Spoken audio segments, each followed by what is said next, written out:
포항 촉발지진 범시민대책위원회는 포항지진 3주년을 앞두고 피해 구제를 위한 정부 차원의 적극적인 국책사업 추진과 진상조사를 통한 책임자 처벌을 촉구했습니다. 지역 시민단체가 요양급여 부당 청구와 노인학대가 발생한 영덕의 사회복지재단 관련자를 경찰에 고발하고 비위 행위로 징계받은 영덕군 공무원에 대해서도 사법 처리를 의뢰했습니다. 여러분 안녕하십니까? 경주시 안강읍 두류리에는 전국에 오갈 데 없는 공해 유발 공장이 밀집해 있습니다. 최근에는 폐기물 매립장 허가가 진행 중이어서 안강읍민들이 반발하고 있는데요. 주민들은 매립장을 허가하면 안강읍민 모두를 이주시키라고 요구하고 있습니다. 김기영 기자가 보도합니다. 평범한 농촌인 경주시 안강읍 두류리가 일반 공업 지역이 된 건 1970년대 방위 산업체가 들어서면서부터입니다. 20여 년 전부터 폐기물 관련 업종이 하나둘 들어오더니 2012년 경주시가 130억 원을 들여 원주민들을 집단 이주하고 난 뒤로 본격적인 공해 공단이 됐습니다. 3년 전에는 폐기물 매립장 허가가 들어왔고 지난해 5월 대법원에서 사업계획 부적정 판결을 받아 불허됐는데 최근 업자만 바꿔 다시 추진되고 있습니다. 안강읍민들은 경주시의 불허를 요구하며 두 달째 지리한 싸움을 벌이고 있습니다. 폐기물이 계속 들어온다면 우리 주민들은 다 살 수 없기 때문에 안강 주민 전체를 이주시키는 공해 공장이 들어설 때마다 반대 운동을 해야 하는 주민들. 절박함에 농번기 일손도 내려놓았습니다. 지금도 살기 어려운데 만약에 저 매립장에 들어오면은 뭐 농사도 포기하고 그 물이 하면 다 끝장나잖아요.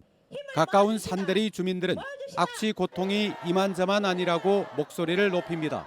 거짓말 조금 더 보태면 구토까지 할 정도야. 왜냐하면 가스 냄새가 너무 심해요. 너무 역겨워서 도저히 숨을 쉴 수가 없더라고요. 그래서 차를 타고 포항까지 피신해서 새벽에 이제 동틀 무렵에 들어왔는데. 현재 두류공단 허가 업체는 58개, 올 들어 경주시의 단속에서 13건이 적발되는 등 환경은 날로 악화되고 있습니다. MBC 뉴스 김기영입니다. 지역 시민단체가 요양급여 부당 청구와 노인학대 등이 발생한 영덕의 사회복지재단 관련자를 경찰에 고발했습니다. 또 비위 행위로 자체 징계를 받은 영덕군 공무원들에 대해서도 사법 처리를 의뢰했습니다. 임재국 기자가 보도합니다. 영덕참여시민연대와 경북시민인권연대회의는 영덕의 한 사회복지재단 이사장과 시설장을 경찰에 고발했습니다. 시민단체는 지난 2015년 이 재단에선 노인 요양급여를 부당 청구한 사실이 적발된 이후 노인학대 등의 문제가 이어지고 있어 사법 처리가 필요하다고 주장했습니다. 또 재단에 대한 관리 감독을 제대로 하지 않아 이 같은 일이 반복된다며 영덕군을 규탄하고 추가 고발도 검토하고 있습니다.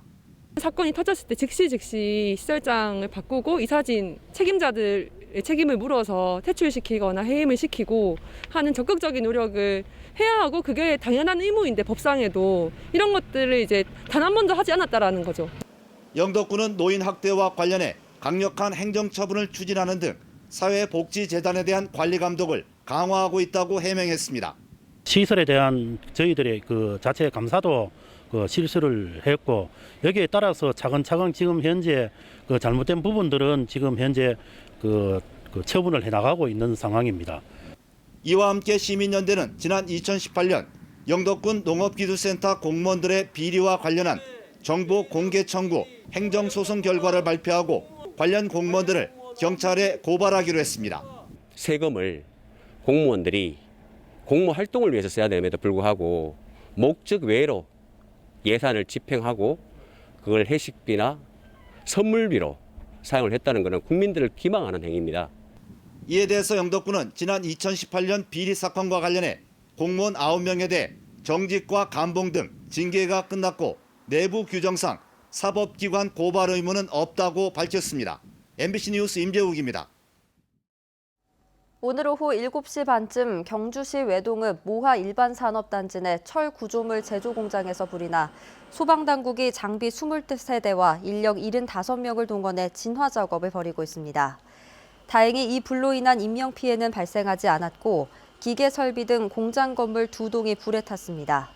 소방당국은 목격자 진술 등을 토대로 정확한 화재 원인과 피해 규모를 조사하고 있습니다.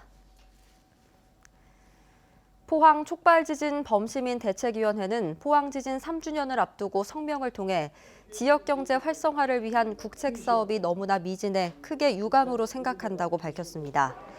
범대위는 실질적인 피해 구제를 위해 국가는 영일만 횡단도로 건설 등의 대규모 국책사업을 조속히 시행하고 철저한 진상조사를 통해 의혹을 밝혀내고 책임자를 처벌해야 한다고 요구했습니다.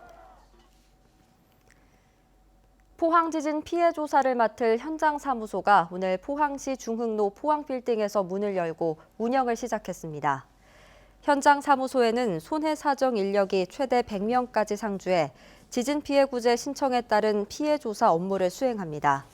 포항시는 손해사정사들의 조사 결과가 피해 구제 지원금 결정에 큰 영향을 미치는 만큼 긴밀히 협조하기로 했습니다. 포항제철소 브리더에서 배출된 대기 오염물질을 환경부가 1년 넘게 과소 추정해온 것과 관련해 시민단체는 대기오염 배출 물질에 대한 전면적인 재측정을 요구했습니다. 포항시민연대는 국립환경과학원이 포항제철소 브리더 대기오염 물질의 오염도를 측정할 당시 재송풍 공정을 빠뜨려 배출량을 과소 추정한 만큼 환경부는 보다 강도 높은 저감 방안을 수립해야 한다고 주장했습니다. 또 포항제철소는 지역사회와 협의체를 구성해 저감 방안의 이행 상황을 공유하겠다는 약속을 1년 넘게 지키지 않고 있다며 포스코의 저감 방안 이행 여부를 시민들에게 공개하라고 요구했습니다. 날씨입니다. 오늘 아침 기온이 뚝 떨어지면서 0도를 조금 웃돌았습니다. 모레 아침까지 쌀쌀한 날씨가 계속되겠는데요. 경북 동해안에는 건조특보가 내려져 있어 산불 조심하셔야겠습니다. 조주경 기상캐스터입니다. 겨울이 일찍 찾아온 듯 날이 부쩍 차가워졌습니다. 찬바람이 옷깃을 파고들면서 체감온도를 끌어내리고 있는데요. 내일 아침에는 오늘보다 기온이 조금은 오르겠지만 여전히 경주의 아침 기온은 3도로 예상되면서 쌀쌀하겠습니다. 날이 추운 데다가 건조함까지 날로 심해지고 있습니다. 당분간은 비 예보 없이 바람까지 다소 강하게 불 것으로 예상돼서 산불 나지 않도록 조심해 주셔야겠습니다. 이어서 자세한 지역별 날씨 보시면 내일도 경북 동해안에는 맑고 쾌청한 하늘이 함께하겠습니다. 아침 기온은 2도에서 6도로 예년보다는 2도에서 3도가량 낮겠고 한낮에는 13도에서 15도로 오늘보다는 조금씩 오르겠습니다. 울릉도와 독도는 오전까지는 구름 많겠습니다. 아침 기온 울릉도 7도, 독도 10도로 시작하겠고요. 한낮에는 울릉도와 독도 11도에서 12도로 낮 동안에도 쌀쌀하겠습니다. 동해상에서도 무난한 날씨가 이어지는 가운데 바다의 물결은 동해 전해상에서 최고 2.5m까지 일겠습니다. 이번 추위는 수요일 아침까지 이어지다가 점차 평년 기온을 되찾겠습니다. 당분간은 비 소식이 없이 맑고 쾌청한 날씨가 이어지겠지만 건조함은 심하겠으니 주의해 주시기 바랍니다. 날씨였습니다. 해경은 어제 오전 9시 20분쯤 울진군 죽변면 죽변시장에서 의식을 잃고 쓰러진 50대 남성 A씨를 죽변파출소 소속 직원들이 구조했다고 밝혔습니다.